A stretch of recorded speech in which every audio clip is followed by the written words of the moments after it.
Hey guys, welcome to the first episode of the Hammercircuit Talkshow. Today we're going to be talking about Changing people's minds, trying to convince others that your opinion is superior and correct. So, ultimately, whenever I try to convince people that I'm correct and they are wrong, it's immediately a little bit difficult. It requires patience on your end and their end.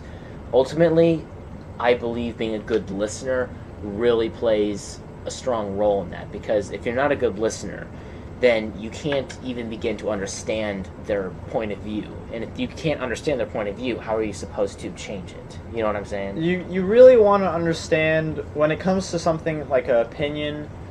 Now, if it's a fact, that's a little bit of a different story, but when it comes to something that's an opinionated battle, so to speak, you kind of really want to understand where they're coming from, for sure. Right. And it's difficult because a lot of people want to push out opinions before they have facts to back it up. And I understand. I've come from that position many times before. I still do that occasionally, where you'll see something on the news and you'll immediately want to have an opinion on it. And you want to be correct and you want to have it backed up. But a lot of the times you'll just give either completely false or skewed evidence to try to back up your opinion, or you give very vague evidence or possibly no evidence at all to back it up. And the problem is, when someone just pushes out an opinion like that without it coming from any objective source, chances are they have emotion tied to it. So if anybody ever comes out and says, I don't agree with your opinion, they take it personally, you know? Yeah, so, I mean, it like, opinion can be founded off of a very illogical it can be, some opinions can be based off of some illogical reasoning, and it's best to understand whether or not it does, because it can really say whether or not it's even possible to change the person's opinion in the first place. Because there's some individuals out there who seem to be so tied to their opinion emotionally that it's really just best to let that person be than to attempt to even change their mind. And this often happens, especially with politics. Sports is a little bit, depending on families. My family isn't so, into sports to where if somebody says, like, oh, the Seahawks are the best, or whatever, but does that opinion really matter, though, about which team's the best?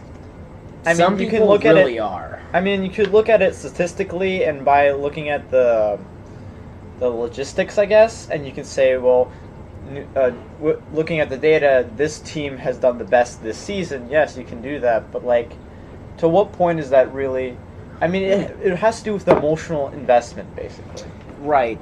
Ultimately, I don't believe that we should be so focused on changing people's opinions on what they personally like, as long as it's not harming anybody. Because if you believe that, I don't know, whole grain pasta tastes better than, like, bagels. This is a really dumb scenario like that. Let's say they think pasta tastes better than bagels, okay?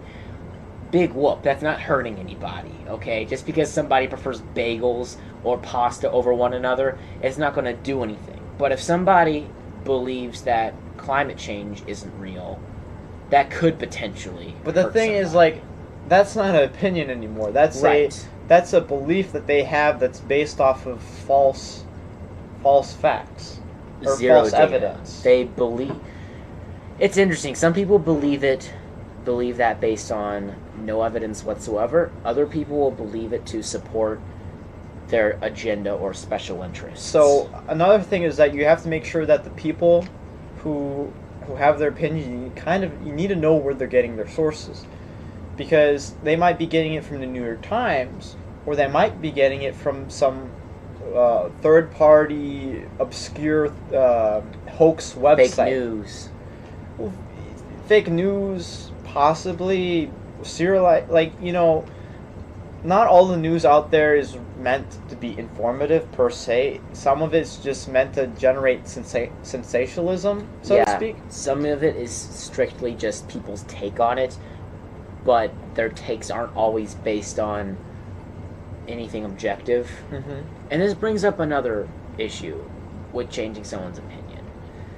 When a lot of the times when we have our takes on things or our opinions on these issues, it's really hard to remain calm on both sides. And we mentioned this a little bit earlier. It's difficult to remain calm on both sides strictly because you get it. Like, you understand what's going on in your head. Like, you understand your viewpoint.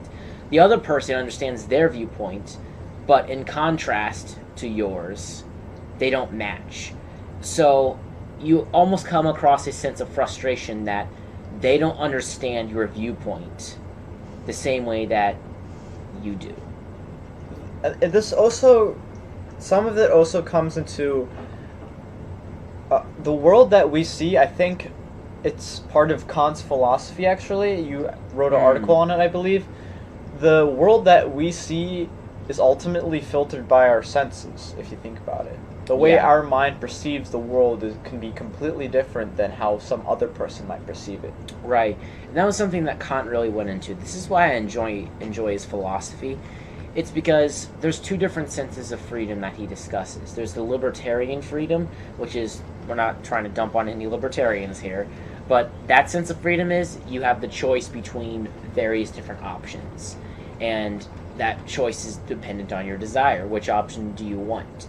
Kant doesn't see freedom like that. He sees it as your ability to ignore your basic human desires that you are enslaved to from birth and able to enact based on pure reason. That's the whole opinion thing that we're talking about. Right. That's the benefit of being human, is you don't have to, with some training or just with some conscious thought, you can ignore your biological desires. Yeah, but it's very difficult to. Oh my god, it is so very difficult to ignore your basic biological desires because there's two parts of our nature. We have a brain, obviously. We have the lizard brain. We have the lizard brain, and then we have the smart part of us, our frontal cortex, which can comprehend. We can distinguish object from subject. Okay, no other animal has that, which is already a blessing, but at the same time it's a curse because those two aren't operating alone within our heads. They are coinciding with one another. So you have on one side, oh, I understand how to build something or think about something, philosophize, whatever. But then on the other side, you have this really primitive animalistic side of your brain that only wants to do things like eat, have sex, list goes on from there. So, sorry to interject. No, it's fine. I'm just saying it's hard to get people to be level-minded and intelligent about things when you have both sides of the brain working at the same time, because you have one side that understands the facts and the data, the other side just wants to fling the dung, like our primate side of us wants to do. This brings up a pretty interesting point. When you're trying to convince someone, you kind of want to bring in a sort of incentive for them to actually adopt your opinion. Mm-hmm. So if you're trying to convince someone that electric cars is the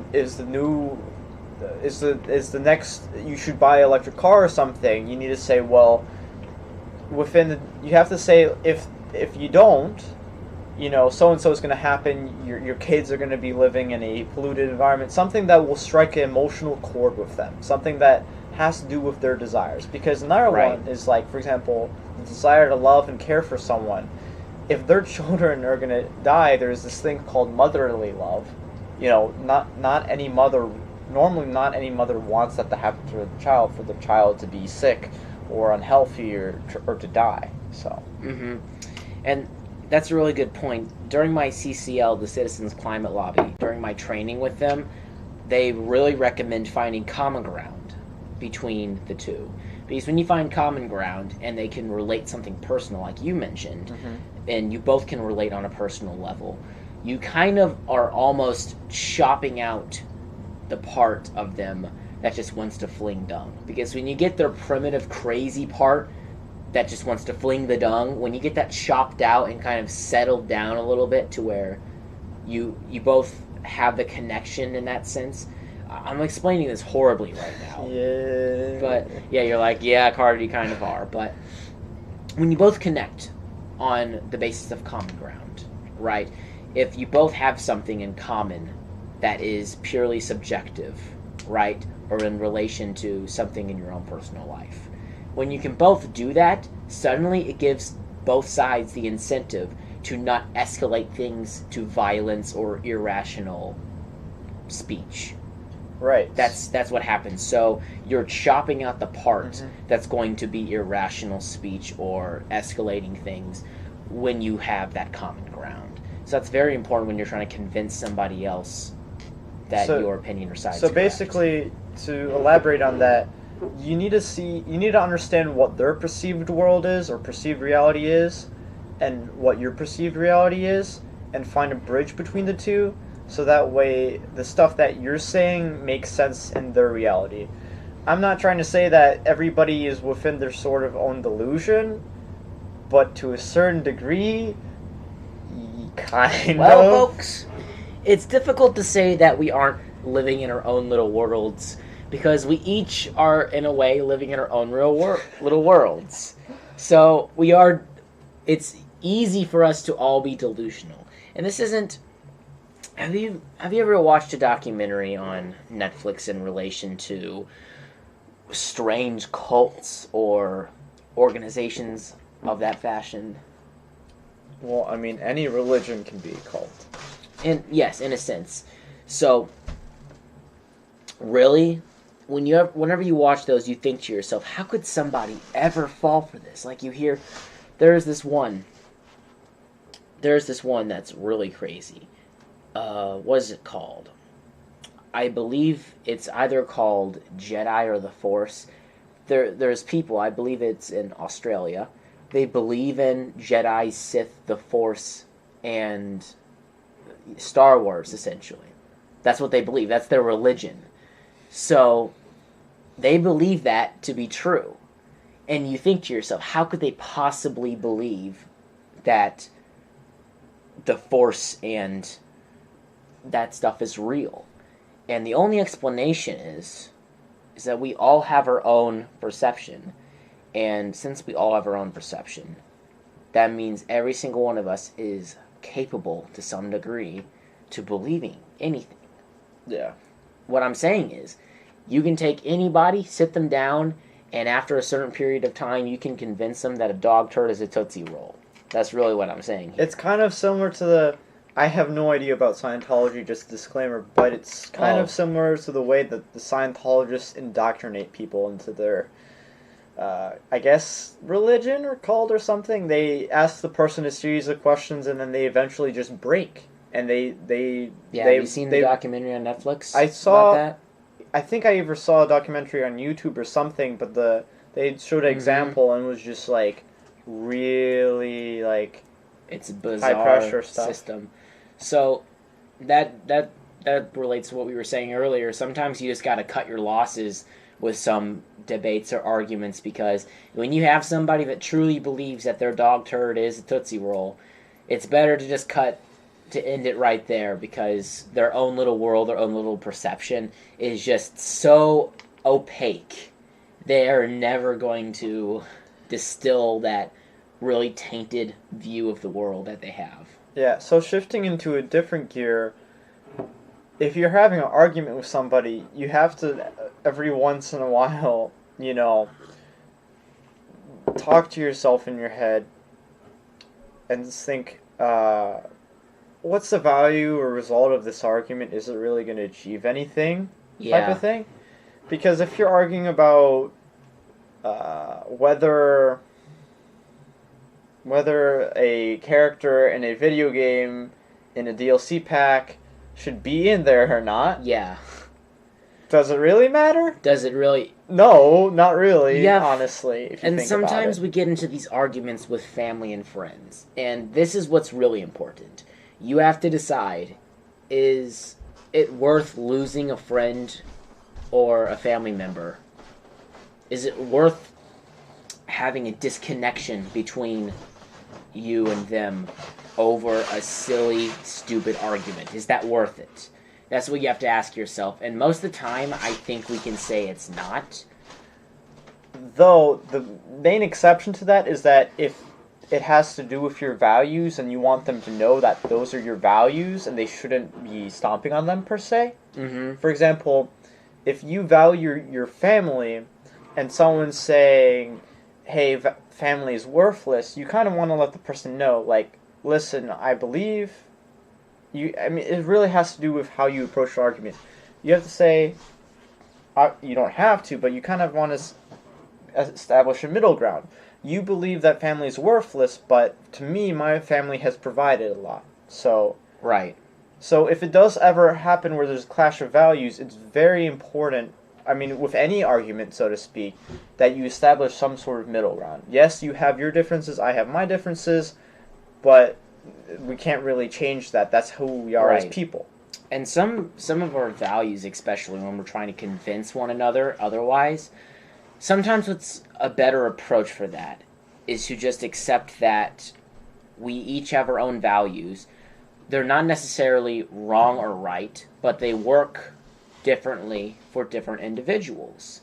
Because, so really, it's coming to a position where you can respect one another's values and agree that you're not going to use violence or you're not going to get crazed or do something stupid as a response to somebody else having different values.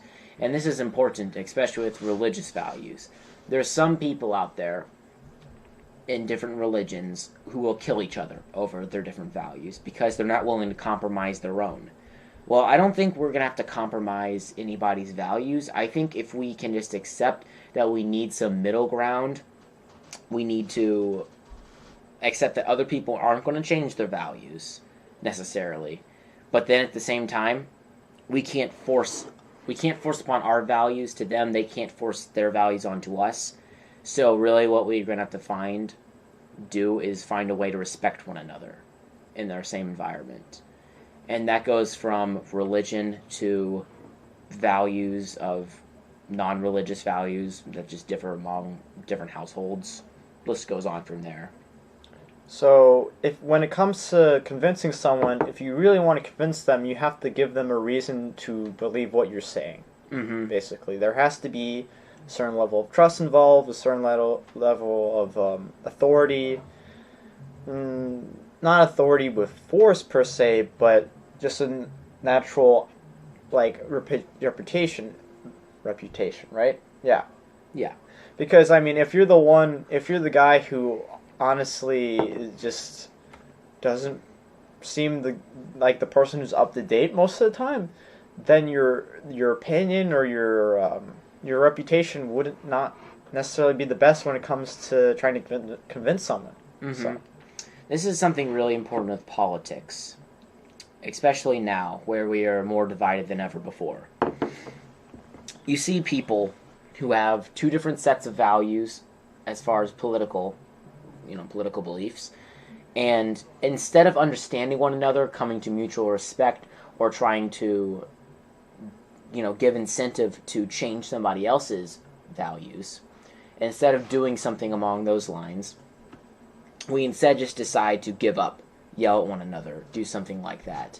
And I believe that's led to a huge divide in our nation, because you have one side, you have Democrats, and on the other side you have Republicans, and they're just kind of yelling at one another, squawking at one another, and it's not leading to anywhere productive. The thing is that our brain is a network of several neurons, and they have several connections, and it produces a analog sort of pathway. It's never that for one thought it follows the exact same pathway. It's always kind of different, all these kind of different things. When you have something like, I'm just going to say example, like Republicans and Democrats, there's no such thing as a binary stance on any one topic. There's always, it's analog, it's variable, like, it's not 1 or 0, it might be 0.9, 0.5, there's a gray area when it comes to those arguments, which are really, extreme, because it has to do with people's values, motivations, desires, Right, all and the especially sorts of since stuff. it's going to potentially be reflected into actual policy that will change the way in which our nation operates. Policy that doesn't just affect one person, but Right. affects several different types of people, several different minorities, groups of people, states, nations. Like, for instance, we're not going to state any opinions on this matter, but with Trump Care that was trying to be passed, there was like 4 different versions of Trump Care. All of them failed, but every single version would guarantee that at least 20 million people would lose their insurance. So if you're going to try to get somebody to believe the other side, you have to pull up statistics and find a way to where, first off, you have to get middle ground between the two. You have to say something like, do we both agree that we want people to be healthy? Yeah. Do we both care about our health? You find middle ground. Something like that. It may not be that specific example, but find middle ground in that scenario. Then what you have to do is you have to give incentive to where their side is wrong or risky, and that your side is correct and well thought out and is overall better. That's really what you have to do. You have to have those two right there. But then if you see somebody that's so on the other side to where they're already standing up out of their chair and they're screaming at people, no, I'll never compromise my values. List goes on from there. If they're already doing that, it's best to probably just cut your losses, because you're not going to get someone like that to sit back down. There's a sort of line. There's a sort of what is it called? Point of no return, where there's some people where you know that no matter how much bickering, it's honestly not going to change anything, because they'll always find some sort of loophole or something. And we're not talking about any specific type of people in particular. It's on both sides, up or down, left or right, whatever. Those people, you just gotta know what battles to fight and what battles just to avoid, so to speak. So yeah, exactly. So I think that's just about going to wrap it up for this episode. Yeah, so this was Hammercircuit episode 1 of the talk show. This will also be turned into a podcast. I hope you enjoyed it. I'm Michael. I'm Carter. I hope you guys have a nice day.